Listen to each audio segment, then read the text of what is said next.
he nearly stole my intro last time. I got really upset. And then I was about to start it again after you say, "Go on, Michael, you do it," and then you jumped in just last second. I was like, "Oh, exactly." I jumped back in. Gotcha.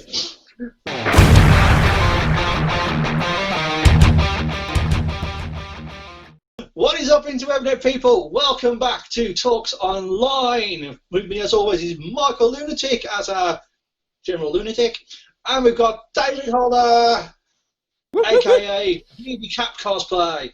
Is it Baby Cap Cosplay? Yes, it is. It is, yeah, I got it right. I didn't even have to check my phone. Yeah. Look at that. You got it right. Well, I can understand the beardy part, but why the cap part? You're not wearing a cap. So, no, I don't actually wear a cap. It's cap short for Captain America because he's my main cosplay. That was my second guess. So, like, this is how obsessed with him I am. I have on my desk, little pop figure, the Storm one. I have a Lego motorcycle, and one of my mugs on my desk is a Captain America one that you can't get anymore. So, yeah, I'm slightly obsessed. And then the Beardy Cap hero, the hero bit is because I run a princess party company. So with that, I run the hero side mainly. So my fabulous roommate Sophie, she runs the princess side for me, and that is why my desk is a mess at the moment, because I currently have one of her corsets sat on my desk being bedazzled with over 1,000 gems. Oh dear. So basically, your entire life has been vajazzled. Yeah, basically. Yeah, for better of a word. Right. Yeah. So you mentioned one word that Michael's eyes probably lit up at, and that was Lego. Yes, Lego. I am not obsessed, but I appreciate a good Lego set. So this one was my home bargain's bargain. So it is the Captain America on his Avenging cycle. Nice. Yeah, that took me longer than it should have. What else have I haven't got anything actually kicking around I can just grab, but I've got a Batmobile, a Lego police boat that actually floats. I need to get the engine for it so it goes along the water. What else have I got? I've got loads. I've got so much kicking around. It's ridiculous. I'll open a drawer and it's just Lego. I mean, you two are probably like me when it comes to Lego. I mean, if you go to somewhere and you've got kids who are playing Lego, your inner child just comes out and you go and sit with the kids play Lego. I'm constantly getting told off by Kevin. The last thing I built was a very, very poor house. I was sitting with my friends. I think it was 6-year-old at the time. We were just sitting there playing with a big pile of random Lego bits. And to me, that's true Lego. Not like the kits that are coming out now, which is all pre-made. I mean, you can only build one thing out of it unless you've got a really vivid imagination. I follow an account on Instagram, actually. I can't remember his name for the life of me. I was actually just about to try and find it. And what he does is he builds the standard like Lego Batman kits. Yeah. And then he takes a big pile of Lego and he'll build like Batmobiles out of the Lego to match the kit he's built. And he'll match the parts. And recently he'd done a rainbow one of the 89 one. And it's huge, absolutely massive. And he's got it literally side by side. And he's like, too big for a standard Lego figure, but too small for a Funko Pop. It's pretty. It's amazing. I've been recently watching a guy on YouTube, and he's into like the Lego Technic. Yeah. And what he's been doing, he has been 3D printing a life-sized Lego Technic working go-kart. Oh, for his kid. That's one way to use a 3D printer. Yeah, he literally, bar from maybe a few metal bits where he's got to use it, things like bearings and things like that, everything is 3D printed Lego Technic. Even like the little grey connector pieces where you connect two side by side.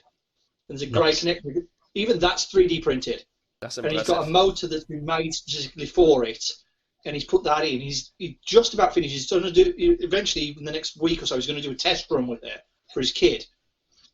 And I can't wait to see it. I can't wait to see the thing fully built. Talking about 3D printing. It's absolutely see what I have in my drawer. I 3D print. I'm a 3D printer. It's actually how I make a lot of my stuff. Let me just put this one together because this is actually a kit I've been constructing for someone that I need to chase up. Which way up does it go? I've probably got this the wrong way up, and all of the Star Wars fans are going to shout at me because the middle bit of the top of this isn't the right way up.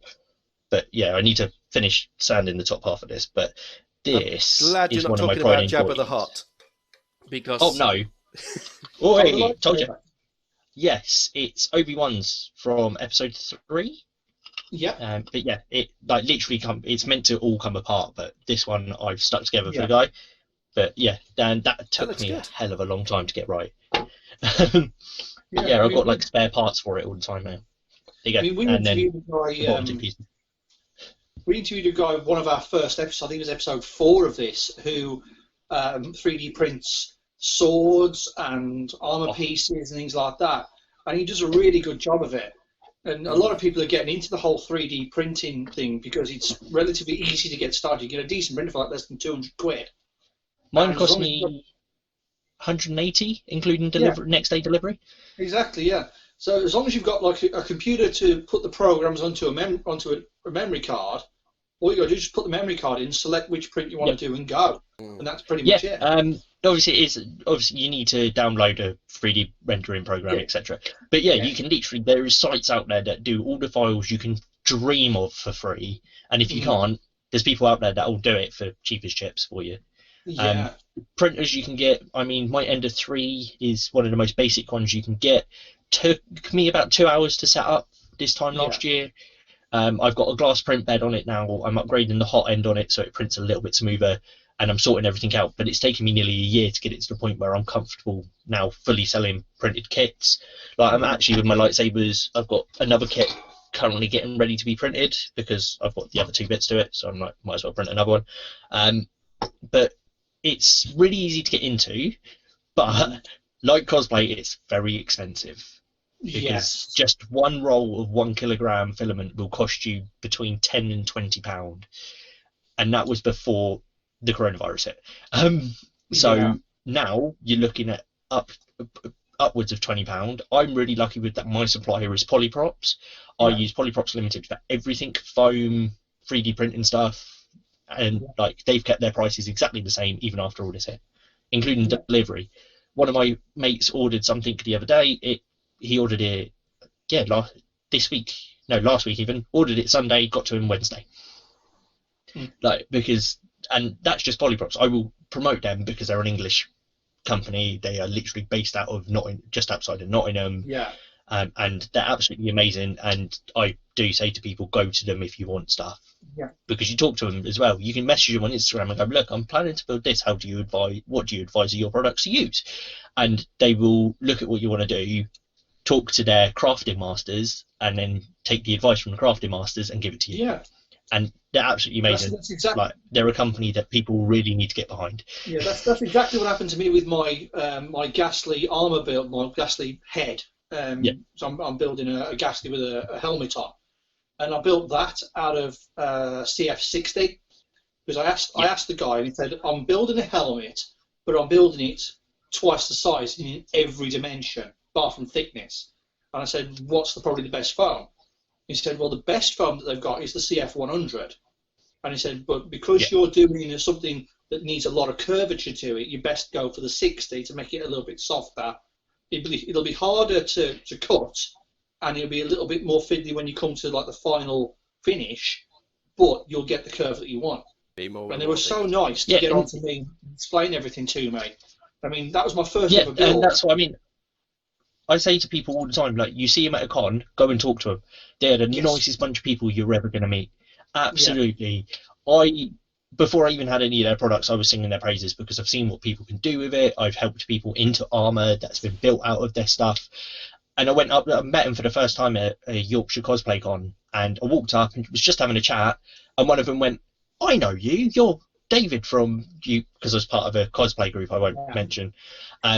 And I was like, yeah, that's me. And he was like, hang on a minute, reached behind the podium and grabbed a load of samples and went, here, take this home with you and put a review online for us. Nice. He's like, because I've noticed whatever you start saying, people will buy from us. I took it home and I had products that they hadn't even released yet or even said that they were about to release.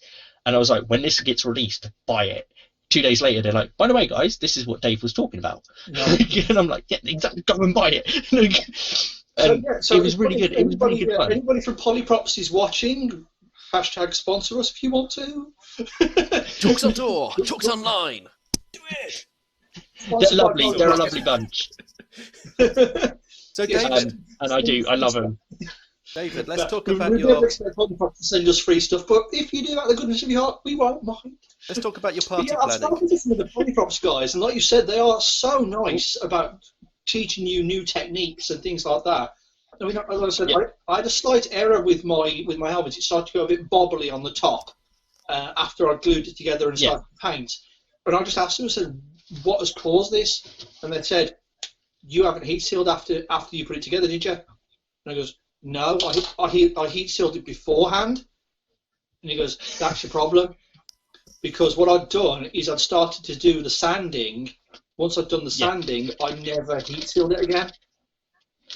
And that's where I went wrong. But they were so nice to advise me on that.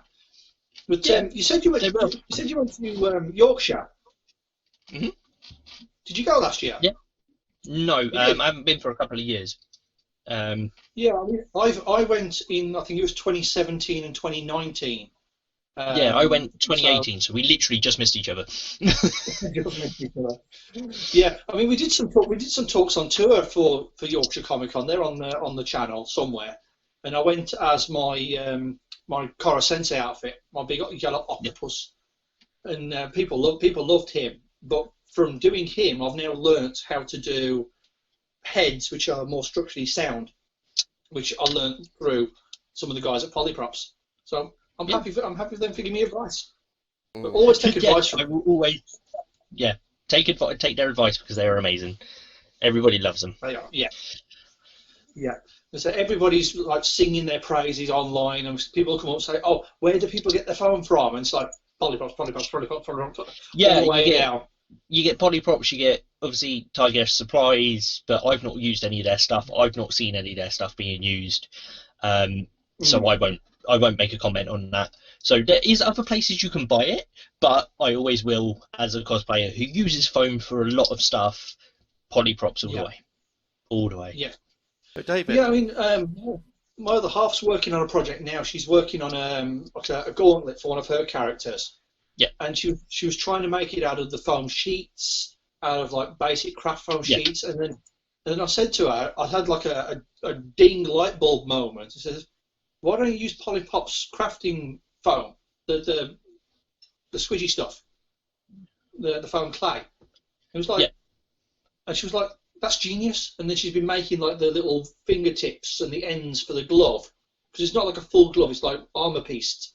And she's been having like fun for the last 2 hours building armor pieces for her out.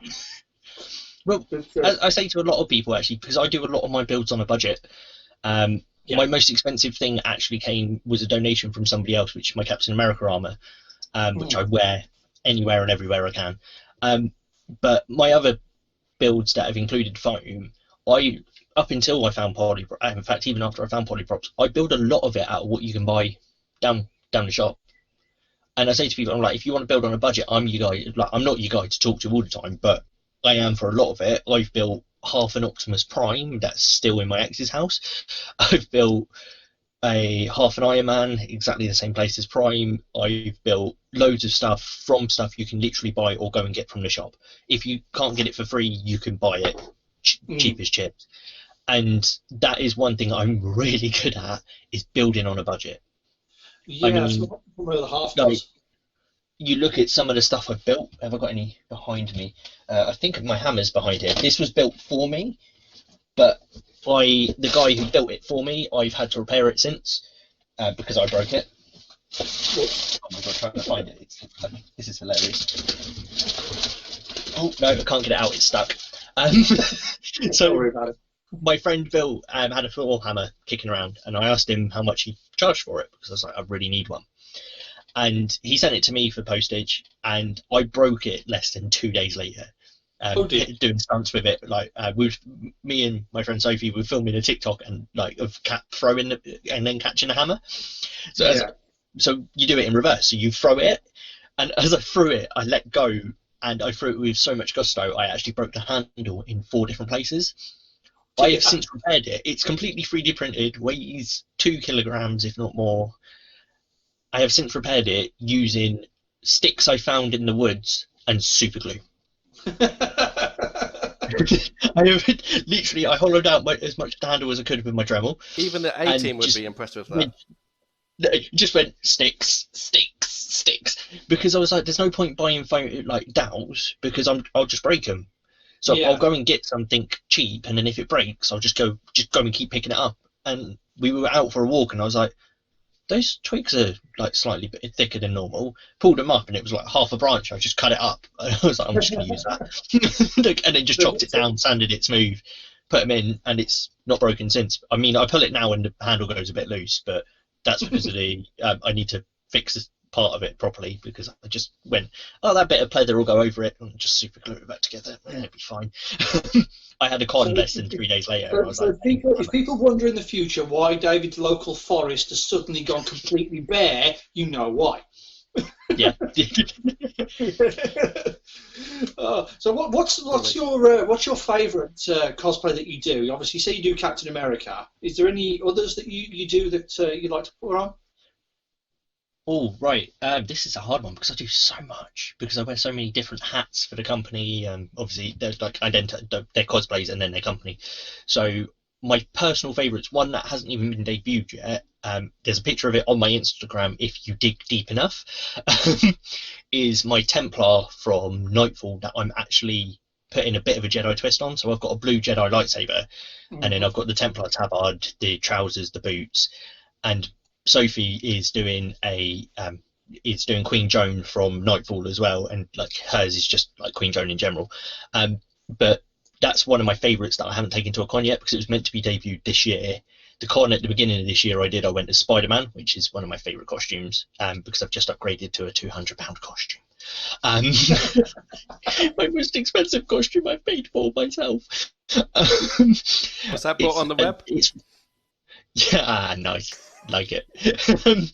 But yeah, that's like Spider-Man's one of my favorites, but I think once I get him out, I'm gonna like my Templar's gonna be my all-time favorite because I used to be a reenactor. When people go to me, "Oh, pose for me," I can do the proper like pull the sword up into the right pose, and it just adds that extra element. I'm the same when I do Cap. If you look at some of my Captain America pictures, there's one of me with the shield like tucked here, and then I've got the hammer over the top, and people are like, "Oh, what's that pose?" And I'm like, that is literally me as a reenactor going sword down, defense mode, and people are like, that looks so good. I'm like, yes, I'm one of the only Captain Americas that does it. So you say you reenacting? Is that like proper reenacting, or is that more LARPing? Yeah, so I've done LARP in the past. I'm looking to take it up again with my friend Sophie because she really wants to get into it. We're looking at for that one, we're looking at like kind of Game of Thrones style, because we can find the weapons for like a tenner. But yeah, I've done LARP. I really enjoyed LARP. It's not as fun as reenactment, but it's good fun. I've done Full Metal, so you see the guys doing like MMA in full battle suits, like chainmail, the helmets and that. I've done that. That's good fun. I broke my nose twice doing that. It's good fun. It's hard to get into, but it's good fun. I watched a TV show. It was years ago, where it was literally people in like suits of armour in an arena just beating seven bells out of each other. I can't remember what it was called. Picked it up and have started it again. I can't remember what it's called now. It's now called Night Fight. And it's like History have picked it up because it's the one. So that's FEMA, so which is the Federation of English Martial Arts. Like if I remember correctly, I'm probably wrong. That's FEMA, HEMA even historical English medieval arts even. So it's HEMA, and then you've got Full Metal, which is completely different. There's less MMA involved because it's more literally you stand in two, like the big 6v6s and above. You stand in two lines, like facing off against each other. You've got a couple of guys behind you with some big ass like pikes, and you just charge. You just literally charge the unit against each other, bash up, and like the aim is to put as many people from the opposition on the floor as possible. The amount of times I've hit the deck, the ref's gone, he's on the floor, and I've just rolled and picked myself up. The ref's just gone, hey, he would, and I'm like, ha ha ha, oh, my ribs. But it's all good fun. I used to love doing it. I was part of a team, run by my parents in Gloucestershire, and when I moved to be with my ex, I kind of just gave it up because she was like, oh, I don't want you getting hurt, and so I just gave it up. But it is good fun. It's all blunted weapons. There's not a single piece of sharp weaponry there. Like the refs even make sure it's blunted, and it's all what would be traditional swords for like arena fights. So it's all like big, broad blades, but they're rounded off at the top. It's like, because it's all about, especially in the 1v1s, it's all about winning those points. So it's good fun, and I thoroughly encourage people to find your local Full Metal club if you're interested in getting involved. Go for your taster session, because most of them do a 1-session taster session. You'll train with soft kit, so basically extreme LARP gear, because you're allowed to do headshots, and they'll put you through your paces. And after the first session, you know whether you want to do it or not. Like, I always say to people, it takes 1 session. David, can you just... Hello, can I go night fighting? Damn it. Can you just say Full Metal again? Maybe one Full way. Metal. And again? Oh, God, what are you getting me to do? Just say Full Metal again. Full Metal. Helen says I can go as long as I take her to get to fight as well. Full Metal Yeah. is the one word that has been appeared in 3 of our videos straight in this procession. Full Metal. Yes, we've mentioned Full Metal, but they were Full Metal Alchemists, not Full Metal Fighting. Yeah, I know, but David said the magic word again. I wouldn't mind giving it a go, actually. Because I can just imagine me just being like that meme that's going around where I've got somebody on his knees that says, "Parry this peasant." Yeah, that happens more times than you think. Oh. Full Metal to me sounds that'd be cool. really nice. I say, going off from this, strange question. Would you, if you don't already, would you want to own your own set of armor, like proper medieval armor? Yeah, I do. I do. Like when I move into my own place, because I'm living with my friend Sophie and her family, one of the first things I want to buy is my own suit of armor. I miss having like just it sat in the corner and people going, "What's that?" And you go, "Well, would you like me to get Full Metal?" Full Metal. Yeah, but I want to do it. So one of the ones I'm buying is only £380, including import fees, because it's the Game of Thrones. I'm giving away one of my cosplays for next year now. The Game of Thrones Kingsguard armor that Jaime Lannister wears in season 1. Because it's got all the white detailing in it, and I just want to sit there and do all the detailing. Oh, yeah, brilliant. That's going to be my most expensive cosplay, because I want to do proper like Full Metal weapons. I want to do like everything properly. I don't want to do it cheaply. I want to pour like nearly £1,000 into this costume. Like, I mean, I'll always remember once. I think it was either my mum or my dad. I was watching this medieval fighting thing that was going on. And he comes in, and they come in and they look at the screen. It's like, are you watching some sort of car crash? All they could hear was metal clanging together, and they thought I was watching something like Police Interceptors or something. Come in and you're watching that. Yeah, it's like I'm like, this is so cool. I'll tell you one thing I wouldn't mind doing. You know, some of the places like they have them in the States where you can go in and it's literally you go and have a meal and you watch medieval jousting show. Yep. Or something on those lines. I'd love to go and see that. Do you know somewhere that actually does that really well, actually, and it's based here in the UK, and I'm going to promote them even though they're English heritage. Get that dirty word out of my mouth. It's Carisbrooke Castle on the Isle of Wight. They do a whole summer where they do stuff with knights. So you got 3 days 1 week where they do knights fighting, so they do tournament, and then they've got 3 days the following week where they do jousting. And it's on the big field behind the castle, in the castle grounds, and it's amazing. It's absolutely brilliant. You've got 4 teams, because there's like 4 areas you can sit, and each area is like dedicated to one knight. You meet the knights beforehand, fully in character, and it's really good fun. And while it is done by English heritage, it is some of the most fun stuff you'll ever go and watch, because no joust is the same. Because it is full on. These horses are going at full gallop at these guys. That's in the Isle of Wight, isn't it? Yeah, Carisbrooke Castle on the Isle of Wight every summer. It varies how many weeks they do it. I know they do it for at least 2 weeks a year. So keep an eye out for it on the Carisbrooke Castle's Facebook page. Go and do it. Go and watch. Even if you just go and watch it, it's fun. Take the kids. It's all about family those days. There is massive like amount of medics there because people do get injured all the time. But you do a tour of the castle, go and watch the jousting, go and do stuff you missed. But it's like a proper what would be a tournament. So you've got like a little like area where there's a blacksmith. You've got people that like, have set up like you've got literal reenactors there that get paid to literally sit around and cook meat all day. That is their job. But it's all about story. I could go to a guy and say, like, give me a leg of lamb. He would literally give me like a 10 with the outfit. Probably. They've changed it in recent years, but about 4 or 5 years ago, I walked up to a guy in full because that's where I started reenactment was on the Isle of Wight. I walked up to a guy in like a half suit of armour. I was like, I can't find my legs, and he just looked at me and he went, I think I've got a set for you. Walked out the back of his blacksmith, came out with a pair of like full metal legs, and went, there you go. I was like, cheers, man. I was like, how much do you want for him? He was like, just bring them back at the end of the day. But if you break them, you pay for them. I was like, okay. Never be when he was like, again. He helped me in with them because we couldn't find my squire. It turns out my squire had my legs, and he was running around the whole castle trying to find me. So I'm this knight in just like chest armor, like where the fuck are my legs? And it's like this guy just running around with my legs trying to find me. I'm like, how did you miss me? I've got a bright red cloak on. Like, David, at the beginning of the interview, you mentioned about your party planning.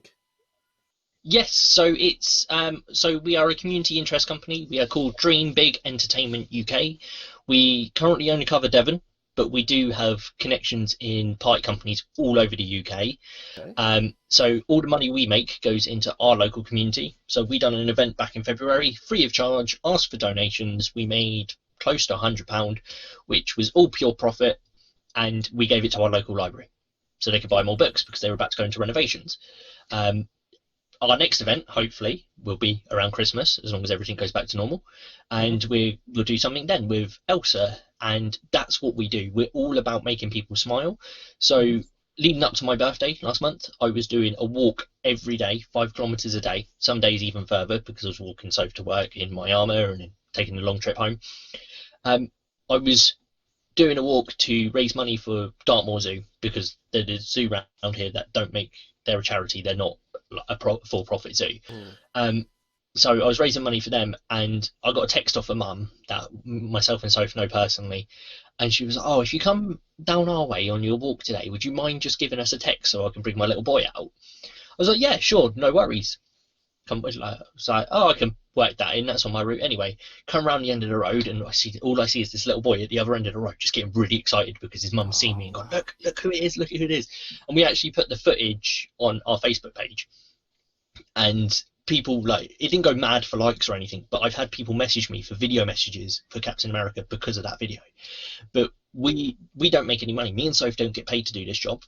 It is a job at the end of the day. I spend numerous amount of hours working on graphics for it, going out and like talking to people, just being like, yeah, this is what we do, and stuff like that. And people were just like, but why don't you make money? I'm like, we don't make money because it's a very saturated environment at the moment. There is very many of these companies around, but we're the only company in the UK that pays £11 a month for their insurance, and both of their employees are DBS checked, and we can verify that as well. We've got the certificates, and on top of that, we're the only ones that can say we've worked with Marvel.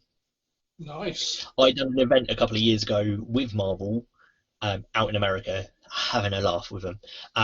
So we literally, all it was that I was out there and I had a Marvel crew t-shirt on, and I won a competition to go onto set for a film. But I can lay that claim to fame because we have the evidence laying around somewhere, because I've got a physical photo, not a digital one. What film was it? So it was one of the Captain Americas. It's I literally won it completely by accident. I was out there for a Comic-Con, and there was competition because Chris Evans cancelled. He then said, I've cancelled because I'm filming. His, like, to make up for it, his agent gave us tickets, like gave him VIP tickets for set. I spent $300 on raffle tickets and came out the other side of it going, like, I didn't get to meet the guy because he wasn't on set the day we went, but for me it was just that experience. And I say that to people as well, like, and I can say that because I was basically a runner for the day, because they were like, oh, well, while you're here, can you just go grab us a coffee? Oh, just grab us a bottle. I was like, yeah, okay. Living the dream. But I'm here all day. Like Chris Evans isn't here, so fuck it. Like, but yeah, I've met quite a few, well, not quite a few Marvel stars, but I've met 2 of my favourites, and I've met some DC stars as well. I've like all through, not just through Comic Cons, but literally just from being the person I am. I've had agents ring me going, "Oh, we're in this area. Do you want to come meet this person?" I've gone, "Yeah, sure." Like, because they want to get behind either the anti-bullying campaign or they just want to hear more about the company. The anti-bullying campaign. Cap against Yeah, bullies. Is that what? You wondered how long that was going to take to come up, didn't you? Yes. So, Cap Against Bullying is my baby. It's a project I've been working on for very, very many years. When I first got into cosplay, I actually got bullied really badly 10 years ago. Who was it? Give me names. I will hunt them down. I will destroy them. David, honestly, I will absolutely gag them to death. And force them to subscribe to Talksontour.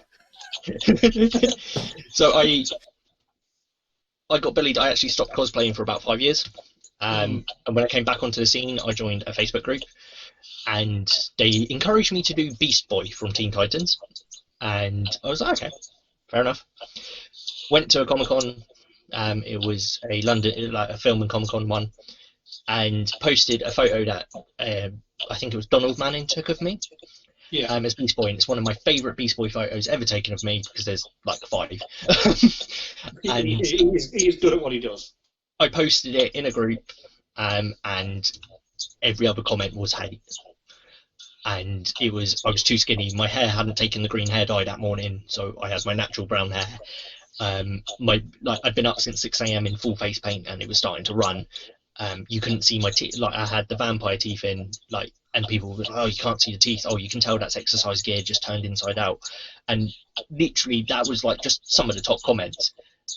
And people can be nasty on the internet. I decided that we as a community need to come together, and actually I do this at cons as one of my speeches, that we need to, as a community, we need to come together to defeat this, because if we don't, it's just going to carry on. But when you flip it on the other side, I say that and people are like, right, when I see my friend being bullied, I'm just going to spam that person with hate. I'm like, you can't do that. You can't, because the moment you do that, you become the bully. Yeah. It just doesn't work. So people who need like positivity and confidence, as soon as they see 1 or 2 messages that are in a hateful way, like with yourself, it will bring you down. But you need those people in your life to bring you back up. I mean, like when I first started, I was so lacking in confidence with all my cosplays, and over 4 or 5 years that I've been doing it, I'm a different person now to what I was back then. Not all because of people being positive. 10 years ago, somebody would have thrown hate at me, and it would have broken me like that. Throw hate at me now, and it's like waters off a duck's back, because of what I've been taught. So one of the reasons I was in America was you'll see this guy who teaches something called resilience bullying training. So he'll come up on Facebook around anti-bullying week every year. I've attended 5 of his seminars, and that's what I teach. Because, and it's going to sound really weird, my next statement, so please bear with me because I do explain it. So bullying is alpha mentality. So it's that alpha monkey inside of your brain. Like, it's all about being that top dog, and that's what bullying basically boils down to. So what he teaches is that he teaches a lot of college students that are going to become teachers. He teaches teachers. Like, we don't actually have one for schools. I've had to write my own script for that. But what he teaches is that you need to be teaching kids and even adults resilience. So if somebody comes at you with, "You're ugly," don't turn around and go, "Well, you're uglier than me." You turn around and you come out with something like, what does he teach? So he uses this every time. He turns around and he'll bring a female up on stage and go, "Right, I want you to insult me on purpose." So he can use this line. It's the last thing he does, and he does it in the video as well. And they go, "You're ugly," and he goes, "Well, isn't she lovely?" And it's like, literally, because it's all about breaking that barrier. Once you break that barrier and you turn it into a game and say to people, it's all about winning. So the way to win isn't by insulting that person back. It's about breaking that barrier. So if somebody turns around and goes, "You're stupid," like, "Oh, I know. Have you got tips on how I can become smarter?" "Oh, your cosplay's crap." "Well, do you have advice on how I can make it better?" Like, you take that negative they've thrown at you and get them to try and give you a positive, because that bully then goes, hang on a minute, like, what the hell's going on here? And people don't understand that. And I try and teach this so much. When I'm in schools, I have to teach it to primary school kids, because you try and teach it to teenagers and they just over their head. There's 5 schools in the UK that still teach my resilience training, and I get updates from them every year. Last year, out of those 5 schools, in the 2 years since I've been teaching this resilience training, their bullying has gone from about 50% of the kids are bullied to 10%.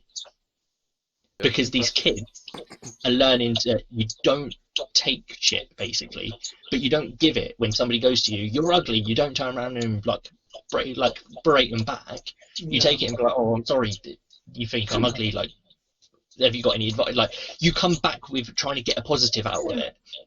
That just brings that bullying ratio down. And actually, one of the schools said to me, the only bullies that are bullying are literally the bullies are bullying themselves. The guys that are known for bullying and don't stop it, literally are just there bullying themselves now. And she's like, there's nothing we can do, because they won't. That's it, because if the bullies have got nobody to bully, because it's like, oh, I bully him, and then they learn this resistance training, and says, well, I can't bully him anymore because I can't get a rise out of him. Yeah, exactly. That's how it is. I mean, I had one incident a while ago. I was doing one of my cosplays, and they said, "Oh, yeah, your cosplay is not this, it's not that, blah blah blah blah blah." And I just turned around and says to him, "Say, well, if you did this cosplay, what would you change?" Yeah, that's exactly what the mentality we want people to have. You shut them down because they hadn't got a response. They couldn't respond to it because they'd never thought about it. Yeah, and people don't. They just come out with a hate comment and don't think that you're going to come back with something like that. People are like, oh, that's just you being sassy. I'm like, it's not. It is literally, you're teaching like, you're showing to that person, you're not going to get a rise out of me. Exactly. And that's what resilience is all about. It's about bringing that. Everybody gets hit up when you get bullied or somebody throws hate at you. Everybody gets it. I get it now. Somebody threw hate at me this morning, and I was in a really bad mood when they threw it at me, and I just threw it straight on back, and then went, I hate myself for that, because that's me going against what I teach. Yeah. And I apologised to the person, and I was like, look, I'm really sorry, you caught me at a bad time, but at the same time, your comment, how would you improve my cosplay? Because it was on a Discord server, and like, I run that Discord server, and loads of people just like literally threw this guy hate after I jumped on it. And I was like, whoa, let's stop. Let's see what he has to offer. It's not resolving anything. And he just left the server, he just disappeared. And I was like, well, literally, we've stopped giving you hate, which is what you wanted. You wanted that rise out of like the 60 odd people that are on there. We've asked for your advice, and he just disappeared. Yeah. And I'm like, he's got nothing. This is what it's about. We're not about scaring people off. We're about incorporating that person. Because actually, something one of the psychiatrists do say about bullying is somebody who bullies normally has something else going on. Yeah. And I buy into that, because I will admit one of the reasons I do an anti-bullying campaign is because at one point in my life I was the bully. I was, and I put my hand up to that now, and I'm like, I was that bully, and that is why the anti-bullying campaign is so important to me. Is that I've seen what my words have done to people, so it's now the time to change that. Yeah. And it's all about changing people's perception. So if anybody out there watching this video now, if they want to like learn some of these techniques, is there anywhere that they can go or anything they can read to read? I have a Facebook page, which I still manage. Like, it's not been updated since I started it. Basically, I started it because the school asked me for it. You can message me on there. It is Cap Against Bullying. There's no like hashtag. There is a hashtag called hashtag Cap Against Bullying. It's on my Captain America shield. It's actually how the message gets out there. But or even if you just message me, find me on Instagram, find me on Facebook, give me a message, because I'm either Beardy Cap Hero, which is my Instagram, or I'm the Touring Cap on Facebook. Come and find me, give me a message if you want any of our resources. I'm happy to send resources across, because that is something that we do. And like I say we, it's just me and the team now. Like up until a couple of months ago, there was like 15 of us teaching this. But I still teach it, and I will always teach it. At cons, you will see me, if I take part in a con, I will try and work some of my anti-bullying talk into it. Even if I have got 30 seconds, I actually posted the audio from a clip on I think it was Captain's Bullying, or on my personal Facebook, of the last con before last I went to, so the one at the end of last year. I came in and I took one of Cap's sayings from the comic, which is all about like that we need to stand together and plant ourselves beside the river of truth, and like, and when the whole world tells you to move, you turn around and you say no, you move, and it's a really moving like 10-15 second speech. And I've just changed 2 or 3 words, and it now correlates to anti-bullying. And every time I deliver it, I still get chills even just talking about it nowadays. I stand there and I can do it with or without a microphone. Last time I did it with a mic because I tore my voice box a couple of days before, so I still had quite a sore throat. And I just stood there and I was doing it, and I literally, all I did was stop. I put my hammer in front and my shield on my arm, and for the first 10 seconds I didn't say a word. Walk on. Got everyone's attention. And that means I started recording, and I just straight into it. And at the end of it, I stopped, picked up the hammer, handed the mic back to the host, and just walked off. Didn't raise the hammer or anything like that. Didn't do anything fancy. And as I walked off, the crowd realised I'd actually finished, and that was it. Like, literally, the whole hall was in applause, and I'm just like, that's not what we do it for. I don't do it for the praise. I do it because people need to realise that this is something that is still going on. You don't see it as much anymore in the cosplay community because we are now a very close-knit group of thousands, hundreds of thousands of people, but it is still there. I still see it on it. Thank you very much for the interview, David. You've been a great guest. Yeah. So, if anybody wants to message David or any of his projects, obviously we'll put the information. Hopefully it'll be ticking as we go through the interview. And obviously. It's been an absolute pleasure. Obviously, we've been talking a lot about the whole anti-bullying thing. So, if you feel that you are being bullied, or even if you are the bully and you want to change your ways, it's a lot of information to take in. And obviously, people like David and myself and Michael and the cosplay community, we will help you through any bad times that you're having. I'm pretty sure we can all be agreed on that. David, is there anything else that you'd like to talk to the people watching this video? Is there anything you want to ask a question about? Yeah, comment of the day.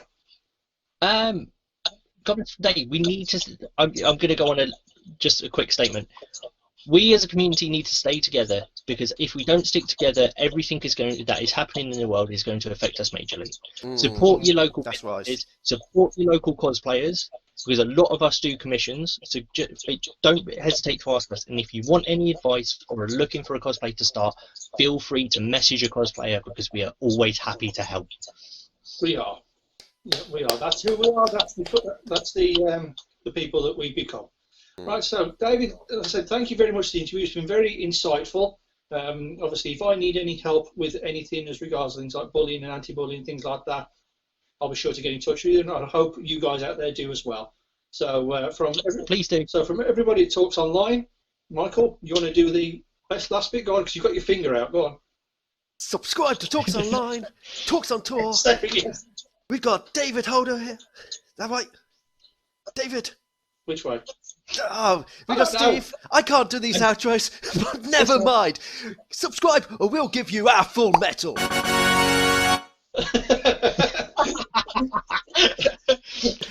Alright guys, thanks very much for watching the video. As I said, thank you to David for the interview.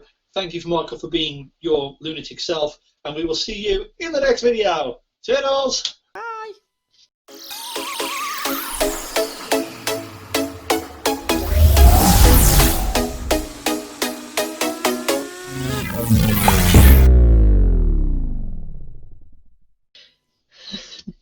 I'm just going to check my phone.